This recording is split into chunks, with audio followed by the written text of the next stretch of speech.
Thanks to Dark Green Kirby, who pointed out the fatal flaw in Human Rights Day.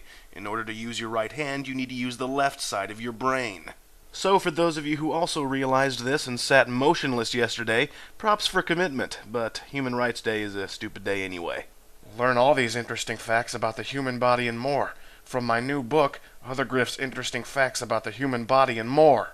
For example, did you know that your stomach is actually on the outside of your body? Think about it. It's open to the air from your mouth and your butthole, and your whole digestive tract is basically just a tube that runs through you. It's kind of like stacking a bunch of donuts on top of each other. The inner part of the donut is still technically on the outside of the donut, and so the tube formed from the multiple donuts is also technically on the outside.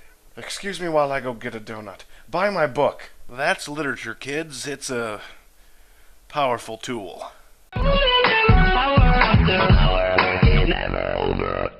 Now that you're back from steam cleaning your ears and wiping your memory clean, welcome to the world. You've perhaps unwittingly stumbled onto the single most important part of the world, the internet. And I'm your host for this tiny corner of the internet. You can call me Griff. Well, it's December 11, the 345th day of 2011, and longtime viewers of this show know what happens on the 11th day of every month. That's right, it's this day in Anti-Semitism. Well, children, 5 years ago today, the International Conference to Review the Global Vision of the Holocaust opened in Tehran, Iran. Tehran, Iran, we all ran. Stupid joke!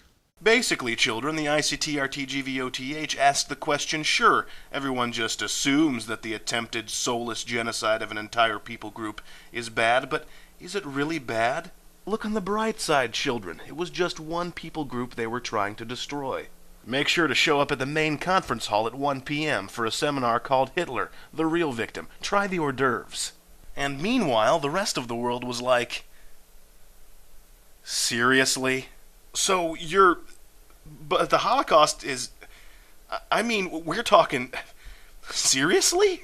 To help their conference seem not quite so morally abysmal, they tried to play it up like a scholarly event. We're not trying to disprove the Holocaust, we're just allowing historians to express how it didn't matter. I don't know, just talking about this makes me want to shake my head in disbelief for the rest of my life, and while I wouldn't necessarily mind doing that, I don't think it would make for a very good web series. And so, let's change the subject to Canada. 49 years ago today, Arthur Lucas became the last person to be executed in Canada.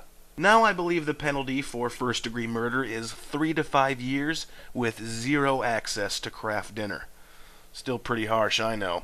But if you say sorry enough times, the judge will usually back off your sentence to only about a year without the cheesy goodness. The penalty seems low to us Americans, but that's only because it's nigh impossible to kill anyone in Canada. And how's that? Well, first of all, their national health care makes them, like, invincible. Or at least a fair majority of propaganda has led me to believe that to be true. Either way, it's real to me. And second, there is not a single gun in that country. Seriously, it's eerily gunless. I think the policemen are even outfitted with fly swatters. They're about as harmless as, well, the Holocaust, according to the ICTRTGVOTH, of course. Seriously? Until tomorrow, I'm Griff, and I'm still talking.